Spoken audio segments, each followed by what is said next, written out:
This ID is on Jane Addams. She's also covered in your textbook. She is known as the founder of the social work profession.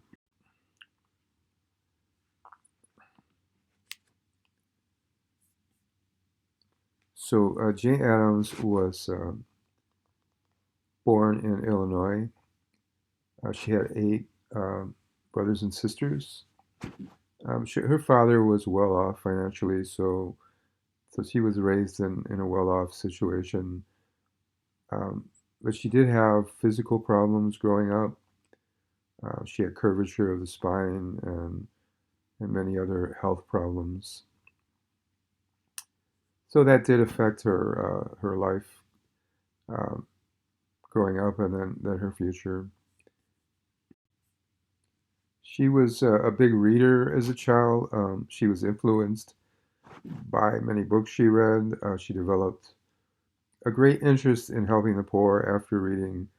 Basically, she read all of Charles Dickens' books, including The Christmas Carol. Charles Dickens himself had been raised in a situation where his father was arrested for owing money in England back in the middle 1800s. So Dick and his father died in what they had called debtors' prisons for people who went to jail for owing money, and so Dickens was very in tune with the problems of struggling financially, and all of his books were about poverty and the obstacles people faced and that. But they were also very upbeat and encouraging books and altruistic uh, and caring books. And his most famous book was Christmas Carol, in which she read multiple times.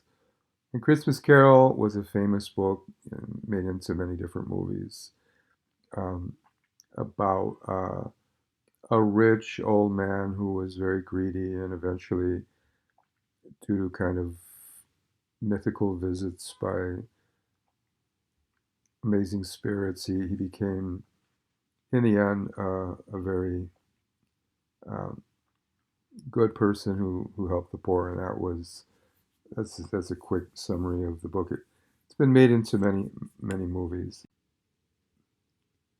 So the Christmas Carol was made into even this Christmas uh, animated type cartoon type film more recently, and then in other black and white films.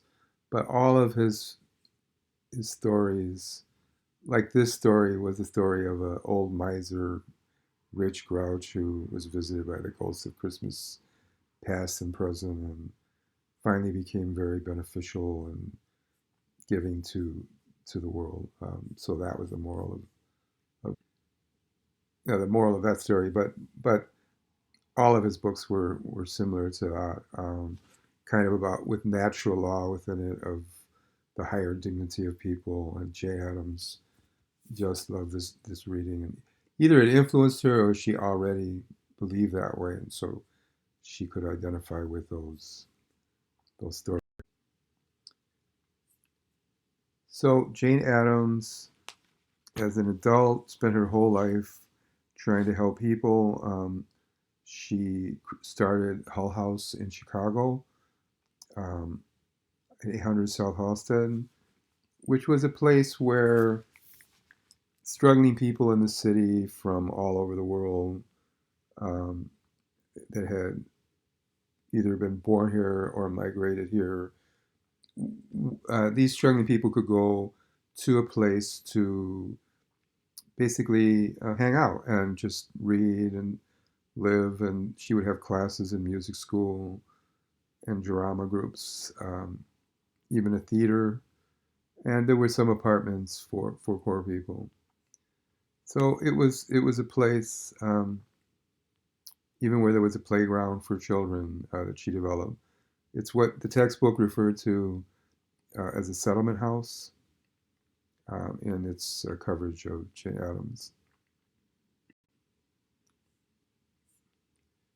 So here's a picture. Actually, I think this is one that was in the textbook. Um, uh, talking about the grand opening of Hull House in May of 1897. Um, and it was, like it says, all races went there, and you had in this particular picture it mentions the music by a brass band. So additionally, social workers, the first really social workers, the beginning of the social work profession, she was very much a part of, and she had social workers investigate the problems of poverty. So the social workers not only helped with the children of immigrants and the children of poor people in Chicago, but the social workers kept statistics on, for the first time, scientific statistics on the problems of people in the inner city. Here you see a picture of Jane Addams teaching children uh, in these free classes, which was part of the settlement house of Hull House. And there were many other settlement houses across the country, but hers was one of the most largest and famous. So here, a picture of Hull House. And the social workers would train here, keep records, um, and they would work on, with her as the leader, on studies on overcrowding, early mortality, truancy, and even childhood illness, which is obviously even more important now than ever.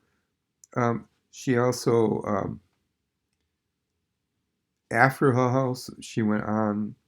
Well, Hull House continued, but she also got involved in laws for making factories safer. She was obviously against child labor, which we've covered quite a bit of.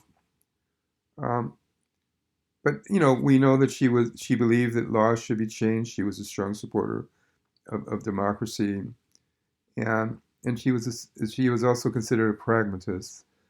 Um, in other words, not just talking about problems, but actually coming up with practical or pragmatic solutions. And it was through all this that she became the founder of the social work profession.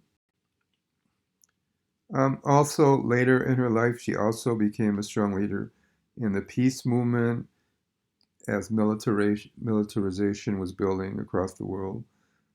She believed in trying to avoid war and avoid entanglements in war. As World War I was approaching, she made many speeches against war in general.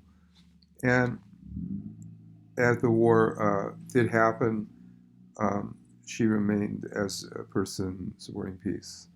And she eventually won the Nobel Peace Prize, and then, well, she died in 1935.